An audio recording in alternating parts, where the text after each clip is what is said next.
حمد و صلات کے بعد تمام سامعین و حاضرین السلام علیکم ورحمۃ اللہ وبرکاتہ۔ دو آیتیں اور ایک حدیث شریف کا جز تلاوت کیا ہے۔ اللہ رب العالمین سے دعا صحیح سننے، سنانے اور عمل کرنے کی توفیق عطا فرمائے۔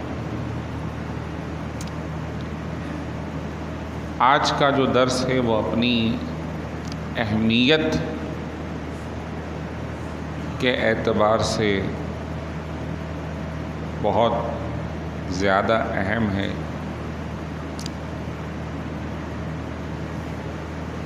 نبی رحمت سرکار دو عالم صلی اللہ تعالی علیہ وسلم سے قبل اللہ تعالیٰ نے انبیاء علیہم السلام کا سلسلہ جاری کیا، جس میں ابتدا سیدنا آدم علیہ السلام سے ہے اور اختتام سرکار دو عالم صلی اللہ علیہ وسلم پر۔ اس دوران کتنے انبیاء علیہم السلام تشریف لائے تو بعض روایات میں آتا ہے 1,24,000،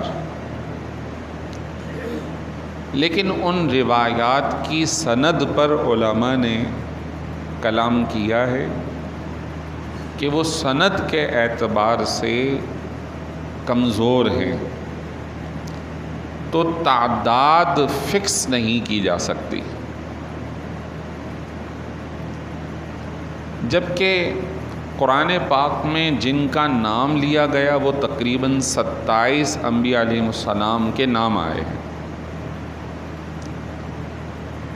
اور اللہ تبارک و تعالی نے قرآن میں فرمایا ہے کہ منہم من قصصنا علیک ومنہم من لم نقصص علیک۔ ان انبیاء علیہ السلام میں سے کچھ کے ہم نے نام اور وضاحت اور واقعات آپ کو بیان کر دیے، اور کچھ کی ہم نے وضاحت بیان نہیں کی، یعنی قرآن پاک کے اندر تصریح نہیں آئی۔ ہمیں حکم ہے کہ ہم یوں ایمان لائیں کہ ہم اللہ پر اور سارے نبیوں پر ایمان لے کر آ گئے۔ ہمیں کسی خاص تعداد کا حکم نہیں ہے۔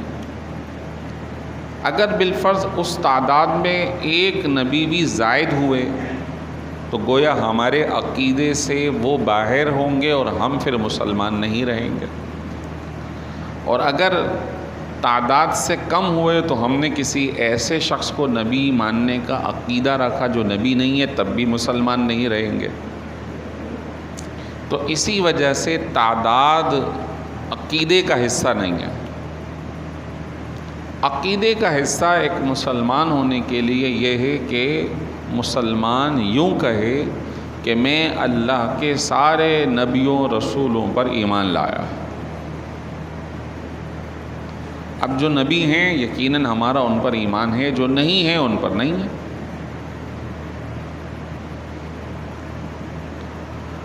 حضرت آدم علیہ السلام کے بعد سے سلسلہ ان کی آل اولاد کا جڑا، اور کچھ نام بڑے مشہور آتے ہیں کہ آپ کے صاحبزادے حضرت سیدنا شیس علیہ السلام وہ نبی بنے۔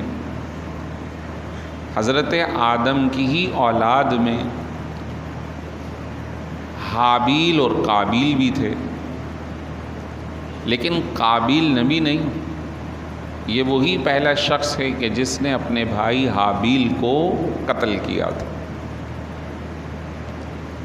تو نبی کبھی بھی گناہ نہیں کرتا، نبی گناہوں سے پاک ہوتا۔ تو ضروری نہیں کہ نبی کی اولاد بھی ہر ایک نبی ہو۔ اللہ تعالیٰ نے جس کو چاہا اسے ہی یہ مقام عطا فرمایا۔ ایک بات دوسری یہ ہے کہ از خود کوئی نبی نہیں بن سکتا، نہ پہلے بنا نہ سرکار علیہ الصلاۃ والسلام کے بعد اس کا کوئی امکان ہے۔ یہ عقیدہ مسلم ضروری ہے۔ پھر مشہور انبیاء علیہ السلام کے نام آتے ہیں تو حضرت آدم کے بعد حضرت شیس اور ان کے بعد کا نہیں پتہ چلتا کہ تاریخ میں کون تھے، کیا تھے۔ یہ جو مختلف لوگ آپ صلی اللہ علیہ وسلم کا نسب بتا رہے ہوتے ہیں، بعض کتابوں میں لکھا ہوتا ہے شجرہ نسب، اور حضرت آدم تک لے جاتے ہیں، یہ مضبوط اور محقق نہیں ہے، اس پہ عقیدہ نہیں رکھا جا سکتا۔ ہو سکتا ہے نہیں۔ حدیث طیبہ میں سرکار دو عالم صلی اللہ علیہ وسلم نے اپنے آباء و اجداد کا تذکرہ کیا ہے، اور وہ اپنے والد پھر دادا پردادا کرتے کرتے 24 غالباً کے داداؤں کا تذکرہ کر کے کہا کہ عدنان آخری، اور پھر فرمایا عدنان ابراہیم علیہ السلام کے صاحب خاندان کے ہیں، نسب کے ہیں۔ اب درمیان میں اور کتنے رہ گئے؟ پھر حضرت ابراہیم سے آگے حضور نے نہیں بتایا، یعنی صحیح محقق احادیث میں ایسا نہیں ہے، لہذا ہمیں بھی اس سے پرہیز کرنا چاہیے۔ بعض واعظین خطبہ، لازمات عام بندے کو تو نہیں معلوم، تو واعظین یہ کر رہے ہوتے ہیں تو ان کا یہ کرنا درست نہیں ہے۔ کسی کو خوش کر دینا تو اچھی بات ہے، ہو گیا جی، خوش ہو گیا سامنے والا، حضرت صاحب نے پورا نسب سنا دیا، لیکن سننے والے کو یہ تو نہیں پتا کہ یہ صحیح سنا رہا ہے یا غلط، یا محقق بات بتا رہا ہے یا یوں ہی کہیں بھی پڑھی اور سنا دی۔ تو یہ محقق بات ہے کہ آپ علیہ الصلاۃ والسلام کا سلسلہ نسب قرآن و سنت میں ترتیب وار حضرت آدم تک بیان نہیں کیا۔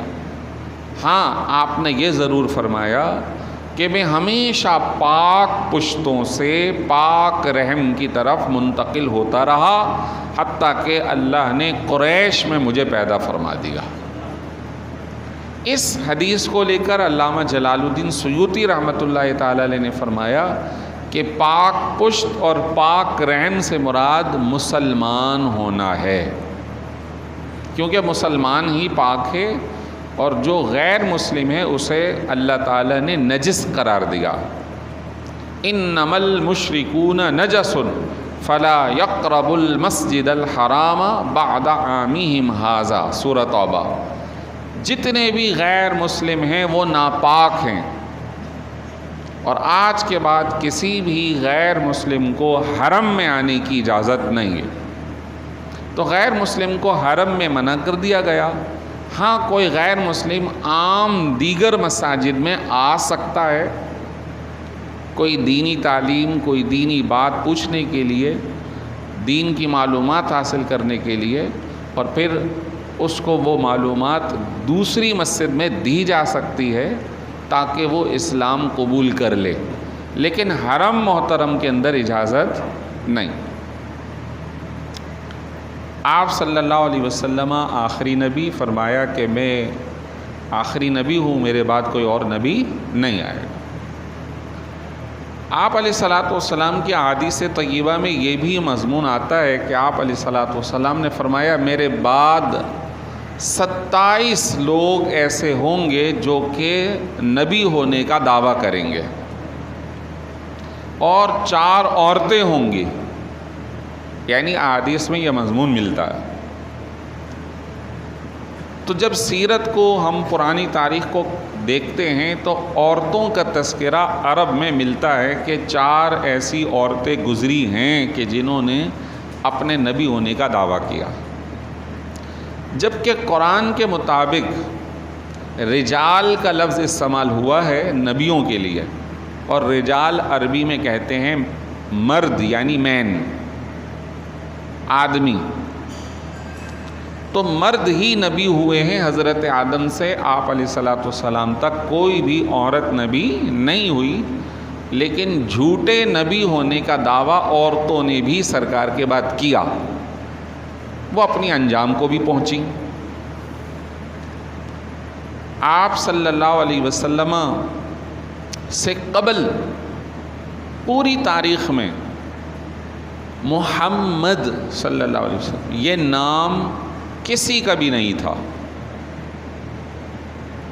یہ پہلے وقت میں پہلی دفعہ یہ نام صرف اور صرف نبی محترم سرکار دو عالم صلی اللہ علیہ وسلم محمد الرسول اللہ کا ہے۔ جب قرآن پاک اترا ما کان محمد ابا احد من رجالکم ولکن رسول اللہ وخاتم النبیین، تو دیکھا دیکھی اور لوگوں نے بھی اپنے بچوں کا نام محمد رکھنا شروع کر دیا۔ ایک تو وہ ہیں جو مسلمان ہیں، تو ہم تو بطور امتی نام رکھ رہے ہیں اس کی فضیلت کے پیش نظر، لیکن اس وقت لوگوں نے یہ سوچا کہ وہ جو نبوت یا نبی ہونے کا سلسلہ ہے وہ شاید نام ہونے کی وجہ سے ادھر ادھر منتقل ہو جائے گا۔ ایسا نہیں ہے، میں نے یہ بات پہلے بتا دی کہ عقیدہ اسلامی یہ ہے کہ نبوت کسی کے مانگنے سے نہیں، کسی کے عمل کرنے سے نہیں، بلکہ اللہ تعالیٰ کے خالص عطا کرنے سے ہے، اور اللہ تعالیٰ نے دنیا میں آنے سے پہلے ان کا انتخاب فرما لیا تھا۔ ایسا نہیں ہے کہ یہاں آئے تو نبی بنے۔ یہ بھی ایک عقیدہ ذہن میں رکھیے کہ بعض کتابوں میں یوں لکھا ہوتا ہے کہ 40 سال کے ہوئے تو نبی بنے، ایسا نہیں ہے۔ نبوت ملی یہ لفظ بھی صحیح نہیں ہے۔ نبی تو دنیا میں آنے سے پہلے ہی نبی ہوتا ہے، جب وہ دنیا میں آیا تب بھی وہ نبی ہی تھا۔ ہاں اس پر ذمہ داری اللہ تبارک و تعالیٰ کی جانب سے سونپی گئی کہ اب آپ لوگوں میں تبلیغ شروع کر دیں، تو اس کی ایج مختلف نبیوں کے لیے الگ الگ تھی۔ آپ علیہ الصلوۃ والسلام 40 سال کے ہوئے قمری اعتبار سے تو آپ نے اعلان فرمایا، اور حضرت عیسیٰ بتائے نا، حضرت عیسیٰ نے کب بتایا کہ میں اللہ کا نبی ہوں؟ اپنی ماں کی گود میں، جب لوگ کہہ رہے تھے کہ مریم یہ بچہ کہاں سے آ گیا، تمہارا خاندان تو بڑا پاکیزہ ہے، تمہارے خاندان میں تو کبھی کوئی زنا کی بھی بات نہیں ہوئی، یہ بچہ کہاں سے آ گیا؟ تو حضرت بی بی مریم نے اللہ کے حکم پر کہا کہ میرا تو آج نہ بولنے کا روزہ ہے۔ دیگر مذاہب میں آج بھی یہ روزہ رکھا جاتا ہے چپ رہنے کا، ہندوؤں کے یہاں رکھا جاتا ہے، مذہبی عیسائیت میں بھی ہے۔ تو بی بی مریم نے کہا میرا تو آج روزہ ہے، اشارے سے میرا روزہ ہے، میں کچھ نہیں کہوں گی۔ فَأَشَارَتْ إِلَيْهِ، بچے کی طرف اشارہ کیا۔ انہوں نے کہا کیف نکلم من کان فی المہد صبیا، صبیہ چھوٹے بچے کو، دودھ پیتے بچے کو کہتے ہیں عربی میں، ہم اس بچے سے کیسے بات کریں جو کہ گود میں ہے، جھولے میں ہے؟ تو وہ جو جھولے میں ان کی عمر کیا تھی اس وقت وہ کہتے ہیں انی عبداللہ آتانی الکتاب وجعلنی نبیا وجعلنی مبارکن اینما کنت، میں اللہ کا بندہ ہوں، میں اللہ کا نبی ہوں، اللہ نے مجھے کتاب دی ہے، میں جہاں ہوں گا اللہ میرے ساتھ برکت رکھ دی ہے اللہ نے۔ تو نبی پیدا ہی نبی ہوتا ہے۔ تو اگر کہیں کتاب میں یہ لفظ ملا کہ نبوت ملی، نبی بنے، تو یہ لفظ تحریر کرنے والے نے غلط تحریر کی ہے۔ ہونا یہ چاہیے نبی نے اعلان کیا، لوگوں میں ظاہر کیا، اپنی ذمہ داری کو لوگوں میں ظاہر فرمایا اللہ کے حکم پر۔ اب یہ بات طے ہو گئی کہ نبی اللہ کی طرف سے ہے اور دنیا میں آیا بھی نبی ہی، از خود کوئی اور نبی نہیں بن سکتا۔ تو آپ نے فرمایا کچھ لوگ ایسے ہوں گے جو دعویٰ کریں گے، تو اس میں سے حضور کے زمانے میں ہی ایک شخص نے دعویٰ کیا، اس کا نام تھا مسیلمہ بن ثمامہ، جو یمن کا رہائشی تھا، اور اس نے حضور کو خط لکھا۔ میں نے پچھلی بھی کئی مرتبہ یہ بات دہرائی ہے کہ یمن کو میں سنبھال لیتا ہوں، عرب مکے کو آپ سنبھال لیں، اور ہم دونوں مل کر بطور نبی یہ کام کرتے ہیں، نعوذ باللہ۔ اور اس نے اپنے آپ کو نبی لکھ کر ایک خط لکھا از خود۔ تو آپ علیہ الصلاۃ والسلام نے اس کے جو آگے مسیلمہ کے آگے اس نے رسول اللہ لکھا تھا، اس کو کٹوا دیا، اور پھر اپنا خط بھیجا، من محمد رسول اللہ الی مسیلمۃ الکذاب۔ یہ کذاب کا جو نام ہے وہ رسول اللہ نے اس کے لیے استعمال کیا، اور آج ایسا مشہور ہو گیا کہ جیسے ہی کذاب کا نام آتا ہے فوراً مسیلمہ کا نام ذہن میں آ جاتا ہے، مسیلمہ کذاب۔ یہ خط رسول اللہ محمد الرسول اللہ کی طرف سے ہے، اور جھوٹے دجال کذاب مسیلمہ کی طرف سے ہے، جو اللہ کا نبی نہیں ہے۔ اور پھر اس کا جواب عنایت فرمایا، جو کہ وہ خطوط موجود ہیں آج بھی کتابوں میں۔ آپ علیہ الصلاۃ والسلام نے پردہ فرمایا تو سب سے بڑا اور پہلا فتنہ جو شروع ہوا وہ مسیلمہ کی طرف سے ہی اس کے ماننے والوں کا شروع ہو گیا، اور یہ بالکل اختتامی دنوں کی ہی بات ہے کہ آپ اس کے بعد پھر وصال فرما گئے مسیلمہ کے مکالمے کے بعد۔ تو سیدنا صدیق اکبر نے جو سب سے پہلا خلیفہ ہونے کے بعد آرڈر جاری کیا تھا وہ یہ تھا کہ ایک لشکر حضور نے کہیں بھیجنا تھا جس کے امیر حضرت اسامہ تھے، وہ فرمایا وہ لشکر جائے گا۔ اور دوسری تیاری جو ہے وہ آپ نے سب سے پہلے یہ کی تھی کہ جو بھی آخری نبی ہونے کے عقیدے کے خلاف کام کرے گا ہماری اس کے خلاف جنگ ہے۔ اور اس سے پہلے جو بدر کے لوگ تھے، بدر میں شریک ہوئے تھے، 313 جو بچ گئے تھے، انہیں عام جنگوں سے مستثنیٰ کر دیا تھا کہ اب آپ جنگ میں نہ جائیں، آپ ہمارے لیے تبرک ہیں۔ لیکن جب مسیلمہ کذاب کی باری آئی تو آپ نے فرمایا بدری لوگ بھی اگرچہ بوڑھے ہو گئے ہیں، اس کے باوجود اب کذاب کے مقابلے میں وہ بھی جنگ میں جائیں گے۔ اور اتنی بڑی اس کے خلاف کارروائی کی تھی دونوں طرف سے، اس کے بھی ماننے والے ہزاروں میں بن گئے تھے۔ آپ اندازہ کریں کہ اتنی بڑی لڑائی ہوئی کہ مسلمانوں کے ہزاروں لوگ شہید ہوئے، اس میں سے صرف 700 لوگ تو حافظ قرآن تھے۔ 700 حافظ قرآن صرف اس عقیدے کے تحفظ کے لیے جنگ میں شریک ہوئے اور شہید ہو گئے کہ جو اللہ کے رسول کو آخری نبی نہیں مانے گا وہ مسلمان نہیں ہے، ہماری اس سے جنگ ہے۔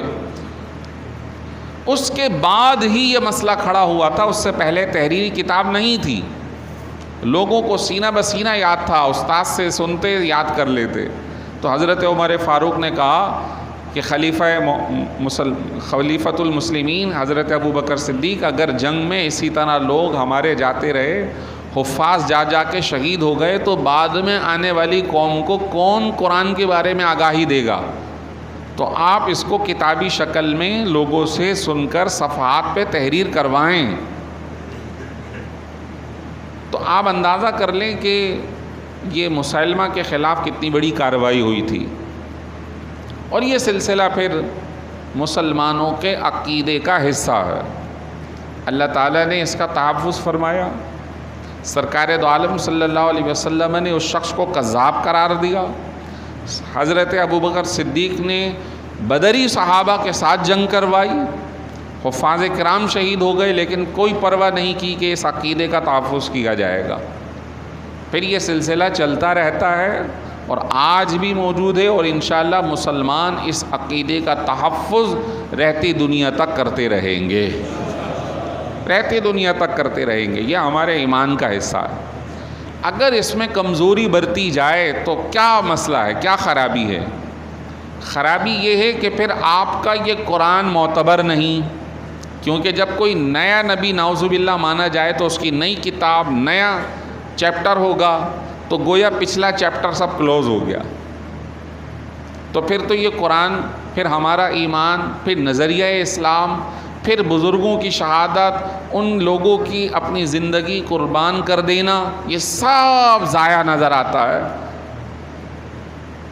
اس وجہ سے مسلمانوں کو ضروری ہے کہ خود بھی، اپنی اولاد کو بھی، اور اپنے گرد و پیش کے لوگوں کو بھی اس چیز سے آگاہی دیں۔ اب 1800 جو صدی ہماری 19ویں صدی گزری، تو اس دوران ایک ہندوستان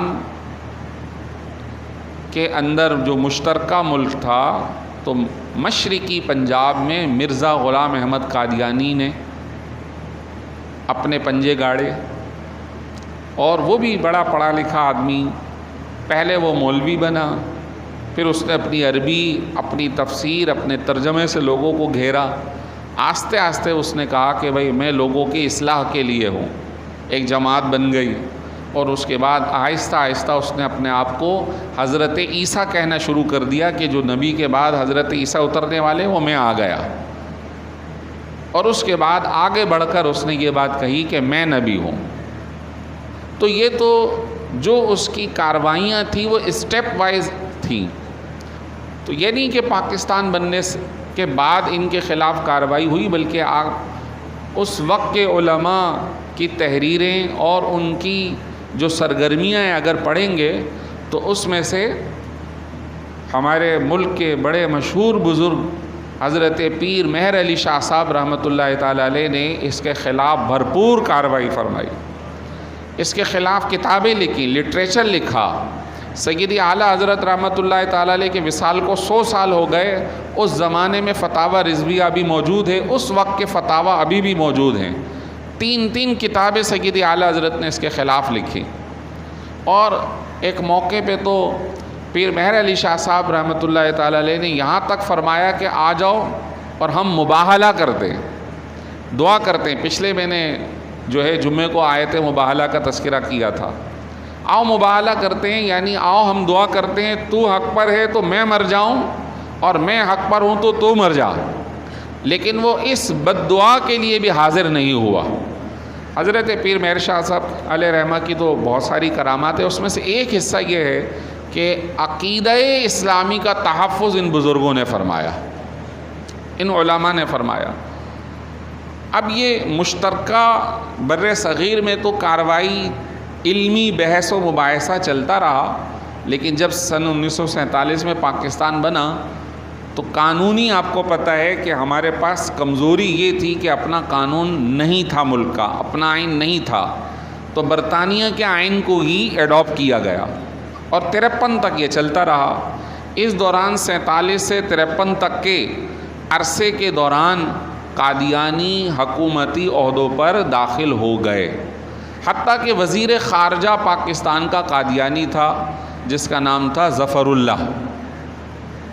اس کے بعد ایک اور بندہ شامل ہوا جو کہ ماہر اقتصادیات بنا، ایم خان۔ یہ ایم خان جو ہے وہ واحد بندہ ہے جس کی وجہ سے آج بنگال پاکستان سے الگ ہوا۔ اقتصادی طور پر آپس میں لڑائیاں کروائیں اور صدر کے کان بھر کے ان کو دبایا، اور وہ نتیجہ نکلا کہ مشرقی پاکستان مغربی پاکستان سے الگ ہوا۔ اس دوران 53 کے اندر جو علماء تھے، عبدالستار خان نیازی علیہ رحمہ اور دیگر کئی ایک، ابو الحسنات صاحب تھے، برکات صاحب تھے، اور دیگر کئی ایک علماء کے نام موجود ہیں جو سن 53 کے اندر ان کے خلاف کھڑے ہوئے۔ تو حکومت وقت کیونکہ آئین کا حصہ نہیں تھا، انہوں نے کہا جی آپ جو ہے فساد پھیلا رہے ہیں۔ پنجاب میں کراچی سینٹرل جیل کے اندر علماء کو زد و کوب کیا گیا، جیل کسٹڈی ہوئی، پوری رات ان کو رسیوں سے لٹکایا گیا، اور پھر ایک موقع پر عبدالستار خان نیازی علیہ رحمہ کو تو یہ کہا گیا کہ بھئی آپ کے لیے سولی تیار ہے، اور اس وقت تک لٹکایا جائے گا جب تک آپ مر نہیں جاتے۔ تو انہوں نے برملا کہا تھا کہ یہ ایک جان کیا، اگر 1000 جانیں بھی ہوتی تو اس عقیدے کے لیے عبدالستار خان اس کو پیش کرنے کو تیار تھا۔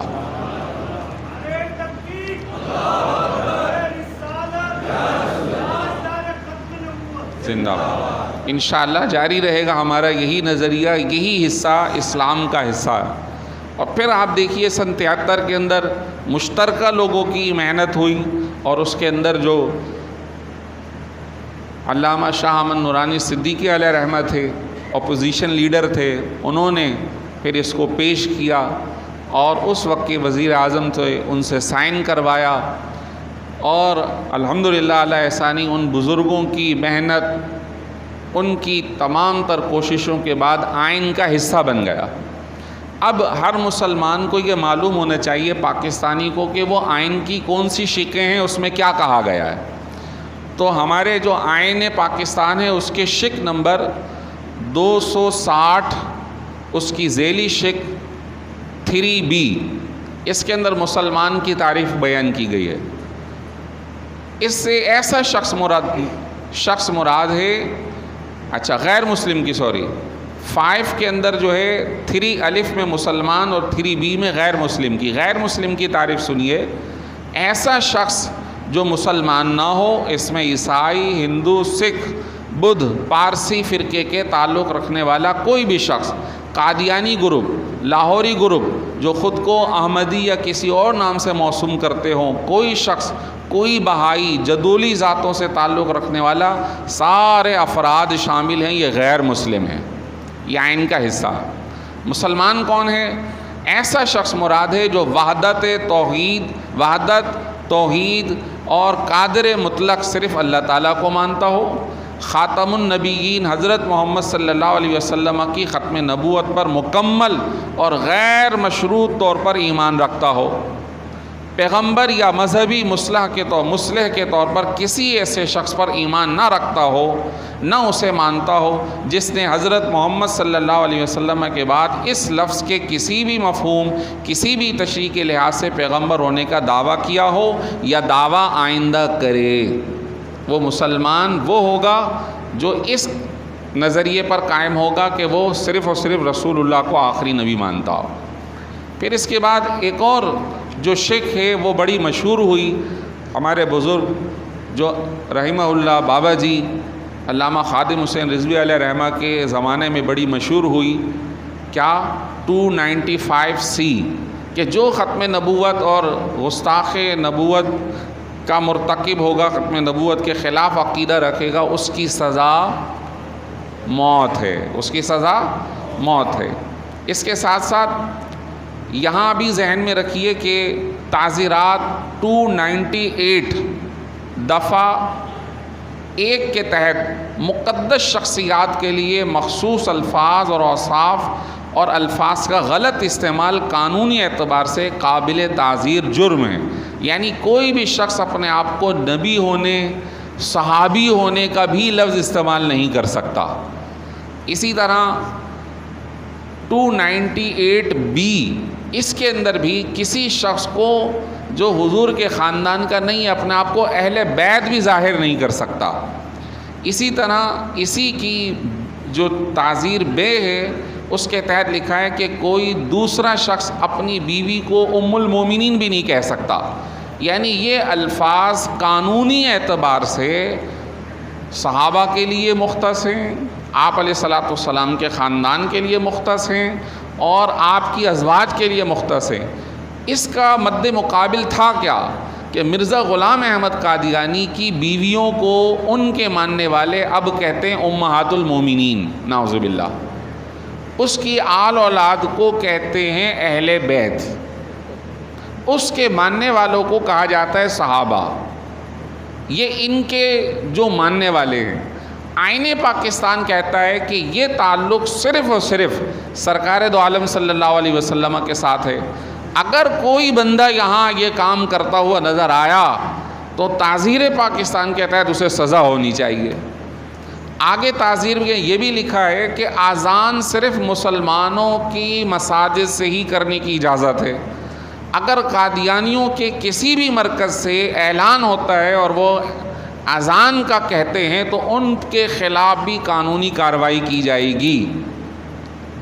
یہ ساری باتیں آئین و قانون کے اندر کہاں سے آئیں؟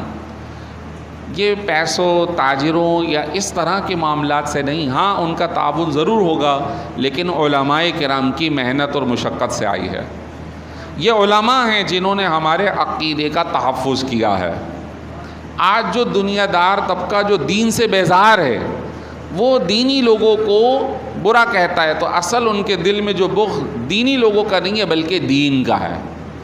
آج بھی سیاسی لوگ ان لوگوں کو خوش کرنے کی باتیں کرتے ہیں، جبکہ یہ آئین پاکستان کے خلاف کر رہے ہیں۔ تو جب ووٹ دینا آپ ایسے لوگوں کو، تو یہ ضرور سوچئے گا کہ یہ قرآن کے بھی خلاف باتیں کرتے ہیں اور آئین کے بھی خلاف باتیں کرتے ہیں۔ اللہ تعالی ہم سب کا حامی و ناصر ہو۔ وآخر دعوانا ان الحمد للہ رب العالمین۔